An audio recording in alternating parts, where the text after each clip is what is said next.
ಉಪಮುಖ್ಯಮಂತ್ರಿ ಇನ್ನು ಬೇಕೆ? ಈ ಸುದ್ದಿಗೆ ಸ್ವಾಗತ. ನಾನು ದೀಕ್ಷಾ ಬಂಗೇರ. ಉಪಮುಖ್ಯಮಂತ್ರಿ ಕೂಗು ಮತ್ತೆ ಏಕೆ ಎದ್ದಿದೆ? ಅದು ಹೊಸದೇನೂ ಅಲ್ಲ. ಎಲ್ಲ ರಾಜ್ಯಗಳಲ್ಲೂ ಈ ಪ್ರಯೋಗ ಆಗಿದೆ. ದೇಶ ಮಟ್ಟದಲ್ಲಿ ಉಪಪ್ರಧಾನಿ ಪ್ರಯೋಗವೂ ಆಗಿದೆ. ಕರ್ನಾಟಕದ ಮೊದಲ ಉಪಮುಖ್ಯಮಂತ್ರಿ ಎಸ್.ಎಂ. ಕೃಷ್ಣ ಹಾಗೂ ಅತಿ ದೀರ್ಘಕಾಲ ಉಪಮುಖ್ಯಮಂತ್ರಿ ಆಗಿದ್ದವರು ಸಿದ್ದರಾಮಯ್ಯನವರು. 2 ಬಾರಿ ಉಪಮುಖ್ಯಮಂತ್ರಿ ಆದವರು ಕೂಡ ಇವರೊಬ್ಬರೇ. ಇಬ್ಬರೂ ಕೂಡ ಮುಖ್ಯಮಂತ್ರಿ ಹುದ್ದೆಯನ್ನು ಅಲಂಕರಿಸಿದರು. ಒಬ್ಬರು ನಿವೃತ್ತರು, ಇನ್ನೊಬ್ಬರು ಹಾಲಿ ಅಧಿಕಾರದಲ್ಲಿ ಇದ್ದಾರೆ.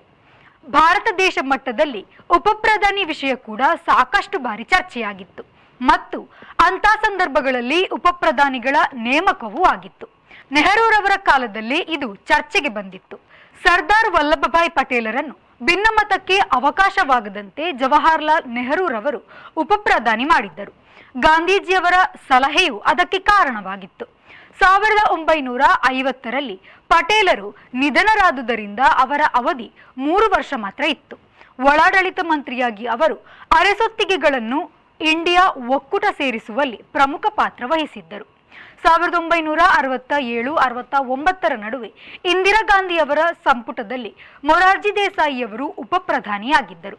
1969ರಲ್ಲಿ ಕಾಂಗ್ರೆಸ್ ಒಡೆದುದರಿಂದ ಅವರು ಸಂಸ್ಥಾ ಕಾಂಗ್ರೆಸ್ ಇಲ್ಲವೇ ಅತಿ ಹಳೆಯ ಕಾಂಗ್ರೆಸ್ ಆದರು. ಮುಂದೆ ಅದು ಮೊದಲ ಕಾಂಗ್ರೆಸ್ಸೇತರ ಸರಕಾರ ಬಂದಾಗ ಮೊರಾರ್ಜಿ ದೇಸಾಯಿ ಪ್ರಧಾನಿಯಾದರು. 1977-79ರಲ್ಲಿ ಆಗ ಉಪಪ್ರಧಾನಿ ಆದವರು ಚೌಧರಿ ಚರಣ್ ಸಿಂಗ್. ರೈತರ ಹಕ್ಕಿಗೆ ಹೋರಾಡಿದ ಅವರು ಅದರ ಬೆನ್ನಿಗೆ ಅಲ್ಪಕಾಲ ಪ್ರಧಾನಿಯೂ ಆದರು. ಮೊರಾರ್ಜಿ ಮತ್ತು ಚರಣ್ ಸಿಂಗ್ ಇಬ್ಬರ ಅವಧಿಯಲ್ಲೂ ಜಗಜೀವನ್ ರಾಮ್ ಅವರು ಉಪಪ್ರಧಾನಿಯಾಗಿದ್ದರು. ರಾಜಕೀಯವಾಗಿ ಪ್ರಸಿದ್ಧ ದಲಿತ ನಾಯಕರಿವರು. ಚರಣ್ ಸಿಂಗ್ ಪ್ರಧಾನಿಯಾಗಿದ್ದಾಗ ಯಶವಂತರಾವ್ ಚೌಹಾಣ್ ಅವರು ಅಲ್ಪಕಾಲ ಭಾರತದ ಉಪಪ್ರಧಾನಿಯಾಗಿದ್ದರು. ಅಂದರೆ 1977-80ರ ನಡುವೆ ತಲಾ ಇಬ್ಬರು ಉಪಪ್ರಧಾನಿಗಳು ಇದ್ದರು. ಮುಂದೆ 6ನೇ ಉಪಪ್ರಧಾನಿ ಆದವರು ಚೌಧರಿ ದೇವಿಲಾಲ್. INLD ಪಕ್ಷದ ಅವರು 1989, 90 ಮತ್ತು 1990, 91 ಎಂದು 2 ಬಾರಿ ಉಪಪ್ರಧಾನಿಯಾಗಿದ್ದರು. 2002 ಮತ್ತು 2004ರ ಅವಧಿಯಲ್ಲಿ ಉಪಪ್ರಧಾನಿ ಆಗಿದ್ದವರು ಲಾಲ್ ಕೃಷ್ಣ ಅಡ್ವಾಣಿಯವರು. ಭಾರತ ಕಂಡ ಉಪಪ್ರಧಾನಿಗಳ ಸಂಖ್ಯೆಯು 7. ಕರ್ನಾಟಕದಲ್ಲಿ ಇಲ್ಲಿಯವರೆಗೆ 11 ಮಂದಿ ಉಪಮುಖ್ಯಮಂತ್ರಿ ಆಗಿದ್ದಾರೆ.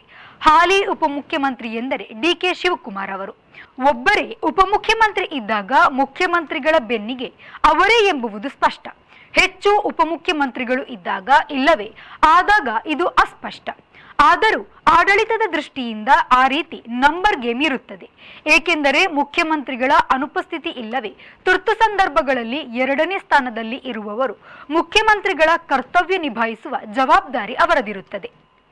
ಸಾಮಾನ್ಯವಾಗಿ ಒಂದು ಪಕ್ಷಕ್ಕೆ ಬಹುಮತ ಇಲ್ಲದಿದ್ದಾಗ, ಪಕ್ಷದಲ್ಲಿ ಭಿನ್ನಮತವಿದ್ದಾಗ, ಮೈತ್ರಿ ಪಕ್ಷದೊಡನೆ ಸರ್ಕಾರ ರಚಿಸಿದಾಗ ಇಲ್ಲವೇ ಪಕ್ಷದ ಬಣಗಳನ್ನು ಸಮಾಧಾನಪಡಿಸಲು ಉಪಮುಖ್ಯಮಂತ್ರಿ ಇಲ್ಲವೇ ಉಪಪ್ರಧಾನಿ ಹುದ್ದೆ ನೀಡಲಾಗುತ್ತದೆ. ಆದರೆ ಅಧಿಕಾರದ ರೀತಿಯ ಅವರು ಕೂಡ ಮಂತ್ರಿಗಳೇ ಆಗಿದ್ದು ಅವರಿಗೆ ಅದಕ್ಕಿಂತ ಹೆಚ್ಚಿನ ಅಧಿಕಾರ ಯಾವುದೂ ಇರುವುದಿಲ್ಲ. ಬಿಜೆಪಿ ಅವಧಿಯಲ್ಲಿ ಹಲವು ರಾಜ್ಯಗಳಲ್ಲಿ ಖರೀದಿ ಸರಕಾರಗಳು ಬಂದುದರಿಂದ ಅನಿವಾರ್ಯವಾಗಿ ಹೆಚ್ಚು ಉಪಮುಖ್ಯಮಂತ್ರಿಗಳನ್ನು ಕಾಣುವಂತಾಯಿತು. ಅದು ಎಲ್ಲಿಯವರೆಗೆ ಎಂದರೆ ಸದ್ಯ ಮಹಾರಾಷ್ಟ್ರದಲ್ಲಿ ಹಿಂದೆ ಮುಖ್ಯಮಂತ್ರಿ ಆಗಿದ್ದ ದೇವೇಂದ್ರ ಫಡ್ನವೀಸ್ ಅವರೀಗ ಅಲ್ಲಿ ಉಪಮುಖ್ಯಮಂತ್ರಿ ಆಗಿರುವರು.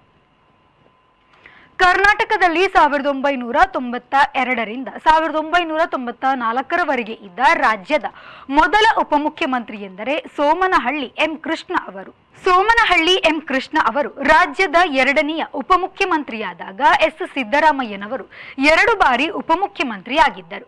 1996ರಿಂದ 1999 ಮತ್ತು 2004ರಿಂದ 2005ರ ನಡುವೆ ಒಟ್ಟಾರೆ ಹೆಚ್ಚು ಕಾಲ ಉಪಮುಖ್ಯಮಂತ್ರಿ ಆಗಿದ್ದವರೆಂದರೆ ಸಿದ್ದರಾಮಯ್ಯನವರೇ. 2005-6ರ ನಡುವೆ ಅಲ್ಪಕಾಲ MP ಪ್ರಕಾಶ್ ಅವರು ಉಪಮುಖ್ಯಮಂತ್ರಿ ಆಗಿದ್ದರು. 2006-7 ನಡುವೆ 1.25 ವರ್ಷ ಬಿಎಸ್ ಯಡಿಯೂರಪ್ಪನವರು ಉಪಮುಖ್ಯಮಂತ್ರಿ ಆಗಿದ್ದರು. 2012-13 ನಡುವೆ 1 ವರ್ಷಕ್ಕೆ ತುಸು ಕಡಿಮೆ ಕಾಲ ಆರ್ ಅಶೋಕ್ ಮತ್ತು ಕೆಎಸ್ ಈಶ್ವರಪ್ಪನವರು ಇಬ್ಬರೂ ಕೂಡ ಉಪಮುಖ್ಯಮಂತ್ರಿಗಳಾಗಿದ್ದವರು. 2018-19 1.25 ವರ್ಷ ಜಿ ಪರಮೇಶ್ವರ್ ಉಪಮುಖ್ಯಮಂತ್ರಿ ಆಗಿದ್ದರು. 2019-21 ನಡುವೆ ಕರ್ನಾಟಕವು 3 ಉಪಮುಖ್ಯಮಂತ್ರಿಗಳನ್ನು ಕಂಡಿತು.